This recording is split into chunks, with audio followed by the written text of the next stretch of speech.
அமைச்சரை நான் அமைச்சரா இருந்தா ஏன் என் புண்டவரி எப்படி இருக்கும்? மகாராஜா மந்திரி மதுரமுத்து இப்பதானே சொன்ன நெப்பு கட்ட புண்ட மாதிரி பேசுறாதான் அப்படி கோவம் வருது. அப்புறம் போடுங்க. நான் மந்திரியா தான் புண்டைக்கிறா வரேன்.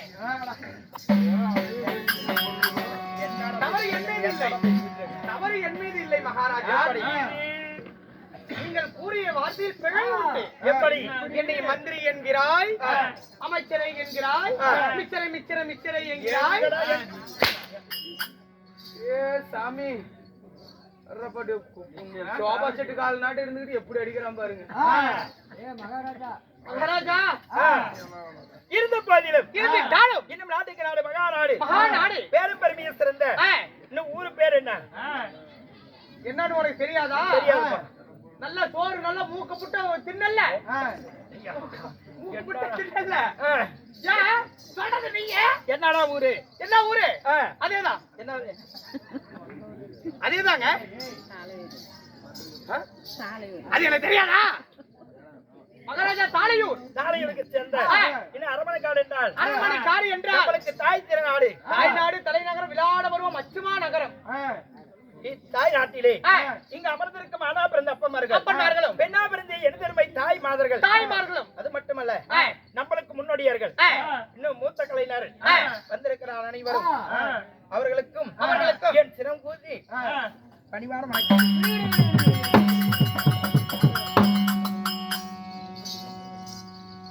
மகாராஜா இருந்தாலும் இன்று எதற்காக நாடகம் அரங்கேற்றம் செய்திருக்கிறார்? உனக்கு வேட்டு விட்டாங்க மகாராஜா. உனக்கு வேட்டு விட்டாங்க. கூத்து விட்டு கூத்து பாக்குறாங்க. இன்று எதற்காக நாடகம் வைத்திருக்கிறார்? பேரு அதேதாங்க. இன்னும் ஆண்டவனாகிய ராஜராஜேஸ்வரி அம்மனுடைய ஆலயத்தை பௌர்ணமி சிறப்பு பூஜை முன்னிட்டு தாய்மடி அறக்கட்டளை தேவியம்மா அவர்களுடைய சார்பாக இந்த திருநங்கைகள் அனைவரும் ஒன்றாக சேர்ந்து நடத்தக்கூடிய நாடகம் இன்று வைத்துள்ள நாடகம் என்ன? ஆயா புதி ஆளுக்கு பாதி.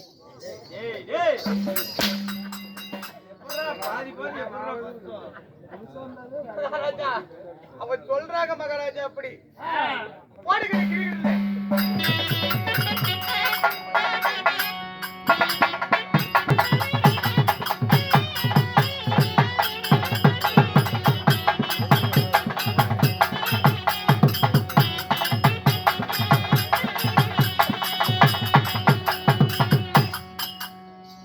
நம்மளுடைய வேடத்தை பாராட்டி நம்மளுக்காக அன்பளிப்பு அளித்தாரே அன்பு உள்ளம் லாரிக்கார குப்பனையா அவர்கள் நம்மளுடைய வேடத்தை பாராட்டி 50 ரூபாய் அன்பளிப்பாக அளித்திருக்கிறார். அன்பளிப்பு செய்திருக்கிறார்கள். எப்படி இருக்க வேண்டும்? எப்படி அள்ளி போல் கிழக்கில் தரும் போல் வேறு விழுத்து மூங்கில் போல் தளதளத்து தீரும் சிறப்புடன்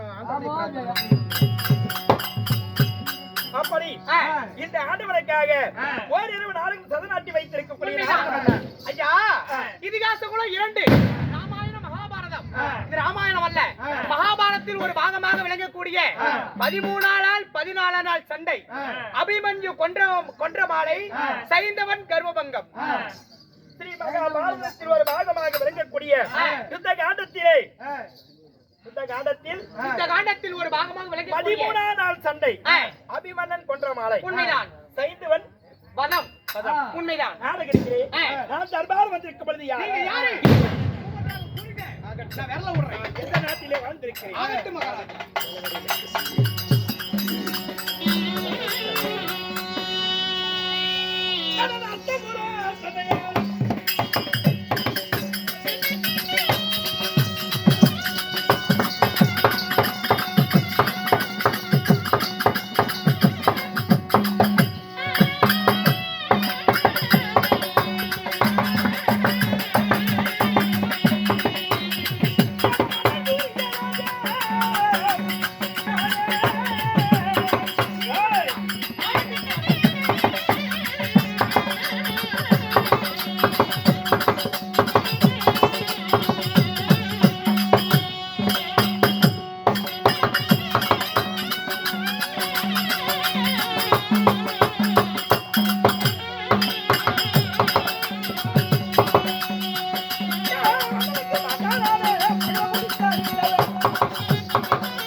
கத்தியோட கையில சூரியகத்தியோட நீங்க வந்திருக்கீங்களே நீங்க யாருங்க சுவாமி? அப்படியா? நான் யார்? அதுதாங்க கேட்டுக்கொண்டிருக்கிறேன். வீரம் தீர புஜபல பராக்கிரம் கொண்ட மன்னனுக்கு மன்னனாக விளங்கக்கூடிய வணங்காத முடி, வணங்காத நெஞ்சம், இணங்காத நெஞ்சம், மன்னனுக்கு மன்னனாக விளங்கக்கூடிய மாமன்னன் துரியராஜன். மாமன்னன் துரியோதன மன்னனுக்கு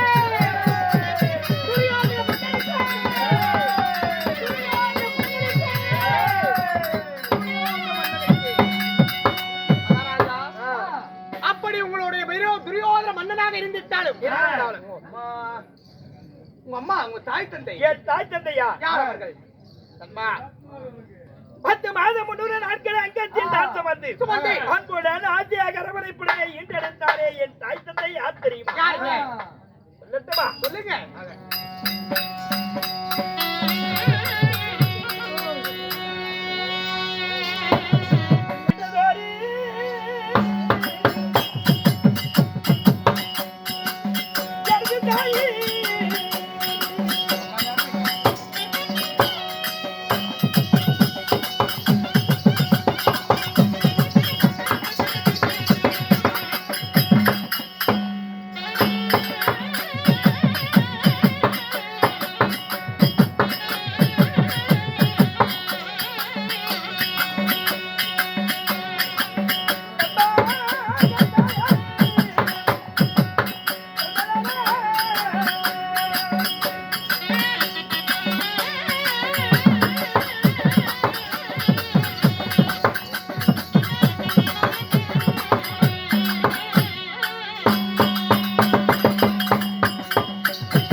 தாய் தந்தை உங்கள் தாய் தந்தை என் தாய் அந்த புண்ணியவதி புண்ணியவதி அவர்கள் யார்?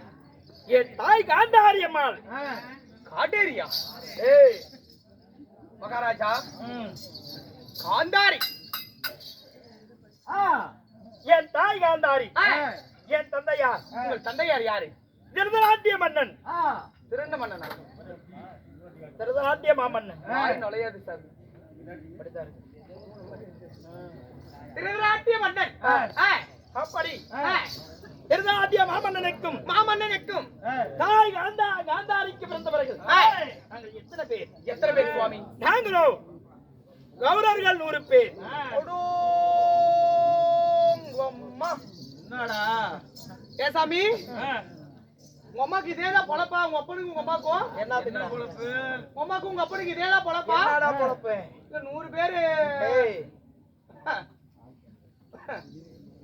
ஆகட்டும் சாமி.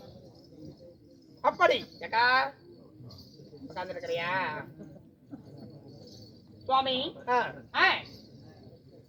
என் தாய் தந்தைக்கு துரியோதனன் முதல் விகடன் வரை நாங்கள் 100 பேர் பேராக இருந்துட்டாலும் ஆண் மக்களும் ஒரே ஒரு பெண் குழந்தை. மச்சான் மச்சான் மச்சான் ஆறுடா மச்சான் கையை வெட்டி கொடுங்க. உங்களுக்கு ஒரே ஒரு தங்கச்சி இருக்குதானே? நீங்க தான் இனிமே எனக்கு மச்சான். அப்படியா? ஆமா. சரி சரி. உன் தங்கச்சி நான் கல்யாணம் பண்ணிக்கிறேன். பண்ணி என்னமா சொல்ற?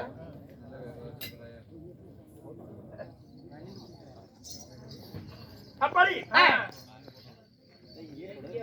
என் தங்கை இப்படி நாங்க 101 பேர் தாய் தந்தைக்கு பிறந்து வாழ்ந்திருக்கும் நாளையிலே என் நாடோ டெல்லி அஸ்தாபுரம் 56 நாடு. உங்க நாடு டெல்லி அஸ்தாபுரம் 56 நாடு. அப்படியா? அப்படி 56 நாட்டிலே ஏங்க உங்க இந்த 56 நாட்டிற்குமே உங்களுக்கு மட்டும்தான் சொந்த நாடா? அப்படியா? இந்த டெல்லி அஸ்தாபுரம் 56 நாட்டுக்கு நாங்க யாரு சொந்தக்காரர்? யாரு சொந்தக்காரர்? பங்கு மகையாளிகள். யாருங்க?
பங்கு மகிழாளி பாதிநாடு சத்ராவதி ஏற்பட்டான் சத்ராவதி யார் தெரியுமா? யார் மகாராஜா? பாண்டவர்கள் 5 அந்த 5 பஞ்ச பாண்டவர்களை எனக்கு எதிரியாகும். அந்த பாண்டவர்கள் யார் உங்களுக்கு? பாண்டவர்கள் யார் சாமி? பாண்டவர்கள் யார் தெரியுமா? யாரு? என் தந்தையாருடன் பிறந்தவர்களோ 3 பேர். தந்தையாருடன் பிறந்தவர்கள் 3 பேர். 3 பேர். உண்மைதான். என்னுடைய தந்தையார் தான் திருதாண்டிய மன்னன் தான் என் தந்தையார் மூத்தவர். அதன் பிறகு என் சிறிய தந்தை பாண்டுராஜ மன்னன். பாண்டுராஜ மன்னன் தாயாக விளங்கக்கூடிய குந்தி வந்தாரிய மணந்து அவர்களோ 5 பஞ்ச பாண்டவர்கள். என் சிறிய தந்தை விதனருக்கு திருமணமாகவில்லை. எப்படி இருக்கும் தருவாயிலே என்ன நேர்ந்தது தெரியுமா? என்ன சுவாமி? அதாவது என் தந்தையாருக்கு திருமணம் முடிந்த பிறகு என் சிறிய தந்தை பாண்டராஜ மன்னனுக்கு திருமணம் முடிந்தது. அப்படி திருமணம் முடிந்து தாயாகிய சுந்தமாதேவிக்கு குழந்தை இல்லாத காரணத்தால் ஸ்ரீதாய் மந்தாரியாரை மணந்தார். யார்? என் சிறிய தந்தை பாண்டராஜ மன்னன். அப்படி மணந்து ஒரு நாள் தினத்திலே எங்கே சென்றார்? எங்கே சென்றார்? பாண்டவர்கள். அந்த பாண்டவர்கள் என் சிறிய தந்தைக்கு கானகத்திலே பிறந்தவர்கள். அப்படி பிறந்திருக்கும் நாளையிலே கானகத்திலே 5 பஞ்ச பாண்டவர்கள் சிறு பாலர்களாக இருந்தார். அப்படி பாலர்களாக இருக்கும் பொழுது அந்த சிறிய வனத்திலே என் சிறிய தந்தை மாண்டு மடிந்து விட்டார். அப்படியா? உண்மைதான். என் சிறிய தாய் மந்தாரை மறைந்த பிறகு தாயாகப்பட்ட குந்தமாதேவி 5 மக்களை வைத்திருக்கும் என்ன நடந்தது? என்ன சுவாமி? பாண்டராஜ மன்னன் மடிந்து விட்டார். சிறிங்கவனத்திலே இருந்தாலும் 5 குழந்தைகளோட குந்தமாதேவி சிறிங்கவனத்தில் ஆலயமான கானகத்தில் இருக்கிறார். அண்ணவர்கள் அழைத்து வர வேண்டும் என்று யாரு சென்று அழைத்து வந்தார்? யாரை சென்று? அந்த கானகத்திலே பாண்டவர்களை குந்தமாதேவி அழைத்து வந்தது என் சிறிய தந்தை விதனரும் என் பாண்டராக விளங்கக்கூடிய தாயாகிய குந்தமாதேவியும் 5 பஞ்ச பாண்டவர்களை அழைத்து வந்தார். அப்படி அழைத்து வரும் பொழுது 5 பஞ்ச பாண்டவர்கள் சின்னஞ்சிறு பாலர்கள், நாங்களும் சின்னஞ்சிறு பாலர்கள். அப்படி இருக்கும் பொழுது இந்த அஸ்தாபுரத்திலே இவர்கள் தான் சித்தபாலுடைய மக்கள் என்று எங்களுக்கு அறிமுகப்படுத்தி சரி இருவரும் என்ன செய்தோம்? என்ன செய்தீர்கள்? கௌரவர்கள் 100 பேரும் 5 பஞ்ச பாண்டவர்களும் அனைவருக்கும் 105 பாடல்களுக்கு தினந்தோறும் எங்களுக்கு என்ன வேலை? என்ன வேலை? காலை எழுந்தவுடன் பாடசாலை செல்வது, மாலை வீடு திரும்பும் பொழுது குல குருவாகிய துவாராச்சாரியத்திலே நாங்கள் பாடுபட்டு கல்வி பயிற்சி கற்று வந்தோம். அப்படியா? வில் பயிற்சி, கதாய பயிற்சி இப்படி கற்று வரும் தருவாயில் என்ன நேர்ந்தது? என்ன சுவாமி? படிக்கின்ற பாட புத்தகத்திலிருந்து விளையாடும் விளையாட்டு வரை பாண்டவர்களே ஜெயப்பட்டு வந்தார். அப்பொழுதே நான் பொறாமை கொண்டு இந்த பாண்டவர்களை எப்படியாவது மடிக்க வேண்டும் என்று அப்படி இருக்கும் தருவாயில் அந்த பாண்டவர்களை மடிப்பதற்கு நான் எத்தனையோ வஞ்சகத்தை செய்தேன். நடக்கின்ற பாதையில் லட்சுமுள், குளிக்கின்ற குளத்தில் கூரூசி, சரி உண்ணுகின்ற சாதத்தில் விஷம், படிக்கின்ற பாயிலே பாம்பை விட்டு எறிந்தேன். பாண்டவர்கள் மடியவில்லை. ஏசாமி, திங்கர சோத்துல விஷம் கலந்தியா? உனக்கெல்லாம் ஏசாமி சாவரல. பாண்டவர்கள் மடியவில்லை. சரி, அதனால இவர்கள் எப்படியா தந்திரமாக மடிக்க வேண்டும் என்று சொல்லி 16 வாலிபம் அடைந்தது எங்களுக்கு. இந்த வாலிப வயதிலே இந்த புறாமையோடு வளர்ந்து வந்திருக்கும் நாளையில் இவர்கள் எப்படியாவது மடிக்க வேண்டும் என்று எண்ணி நான் என்ன செய்தேன்? என்ன செய்தீர்கள்? வாரணாவரத்திலே அரக்கு பஞ்சி மெருகு குங்குளியம் இப்படி எளிதிலும் தீப்பட்டார்கள் எரிகின்ற பொருளை வைத்து அழகான ஒரு மாளிகை கட்டினேன். அந்த மாளிகைக்கு இரவு பிரவேசனை என்று சொல்லி என் சிறிய தந்தை விதனர் விட்டு அழைப்பு கொடுத்தேன். எப்படி? பாண்டவர்களுக்கு. அப்பொழுது பாண்டவர்கள் 5 தான் தாய் குந்தாதேவியும் ராதாபுரம் வந்தார்கள். அந்த அரக்கு மாளிகைக்கு இந்த அரமனைக்கு புதுமனை புகுவிழா முடிந்த பிறகு இன்று ஓரிரவு சாதம் சாப்பிட்டு ஓரிரவு தங்கி விடிந்து காலை எழுந்து போங்கள் அப்படி என் தாயாகப்பட்ட குந்தமாதேவி கூறினேன். ஆனவரை ஒப்புக்கொண்டு அந்த அரக்க மாலையிலே உறங்கிக் கொண்டிருக்கும் பொழுது நான் என்ன செய்தேன்? என்ன செய்தீர்கள்? புரோதனை என்று சொல்லக்கூடிய மந்திரம் வைத்து தீ வைக்க சொன்னேன். அப்படியா? உண்மையாகவே. அப்பொழுது அதிலுமே உயிர் பிழைத்துக் கொண்டார். பாண்டவர்கள் சாகவில்லை. அப்படி இருக்கும் தருவாயில் எத்தனையோ வஞ்சகத்தை செய்துமே இந்த பாண்டவர்களை மடிக்க முடியவில்லை என்று சொல்லி எத்தனையோ வஞ்சகத்தை செய்தேன். ஆனால் அன்று நாள் முதல் இன்று நாள் வரை பாண்டவர்களுக்கும் கௌரவர்களுக்கும் பகை ஏற்பட்டு கொண்டேதான் இருந்தது. அப்படி இருக்கும் தருவாயில் பாண்டவர்களுக்கும் கௌரவர்களுக்கும் நான் என்ன செய்தேன்? பாண்டவர்களை தந்திரமாக அரமனைக்கு அழைத்து சூதனால் பகடையாடி நாடு நகர நவநீதி சொற்கள் அனைத்து பறிமுதல் செய்து 12 ஆண்டு காண ஓராண்டு அக்காதவசம் கழித்து வந்தால் பங்குள்ள பாதி நாடு தருகின்றேன். பாண்டவர்கள் 12 ஆண்டு காண ஓராண்டு அக்காதவசம் கழித்து வந்து பங்குள்ள பாதி நாடு கேட்டார். சரி, கொடுக்க மறுத்தேன். அப்படி யாரை விட்டு நாடு கேட்டார்? முதலாக நண்பா, உலகமா முனிவர் விட்டு நாடு கேட்டார், கொடுக்க மறுத்தேன். அதன் பிறகு அர்ஜுனுக்கும் அல்லிக்கு பிறந்த அழகு பிள்ளையரை விட்டு நாடு கேட்டார், கொடுக்க மறுத்தேன். அதன் பிறகு யார் வந்தார்? ஸ்ரீமந்த கண்ணனே பாண்டவர்களுக்காக தூதுக்கு வந்தார். யாரே? ஸ்ரீமந்த கண்ணன். அப்பொழுது அளவடத்தில் நாடு பாண்டவர்களுக்கு நாடு வேண்டும் என்றால் பாண்டவர்கள் திருப்பதி 7 அக்ரோணி சேனை, கௌரவர் திருப்பதி 11 அக்ரோணி சேனை. 7, 11, 18 அக்ரோணி சேனைக்கு 10 நாள் பாரத போர் துவக்கம் செய்வோம். இந்த பாரத போரில் யார் ஜெயம் பெற்று வருகிறார் அவரை இந்த நாட்டை ஆளட்டும் என்று அப்படி பாரத போர் துவக்கம் செய்து ஒரு நாள் சண்டை முதல் 10 நாள் சண்டை முடிந்தது. அப்படி 10 நாள் சண்டை முடிந்தவுடனே நேற்று 11ஆம் நாள் சண்டையிலே யார் குரு குழுவாகிய விளங்கக்கூடிய துரோணாச்சாரியருக்கு சேனாதிபதி பட்டம் அளித்து இன்று 3 நாட்கள் ஆகிறது. என்ன ஆனதோ ஏதானதோ தெரியவில்லை. அதனால என் மாமனாகப்பட்ட ஜெகனை அழைத்து ஒரு வார்த்தை கேட்க வேண்டும். அப்படியா? என் மாமனை அழைத்து வருகிறாய். சபையோர்களே, இதோ துரியோதன மன்னனாகப்பட்டவன் மாமனாகப்பட்ட சகுனியை அழைக்க சகுனி வருவதும் காண்க.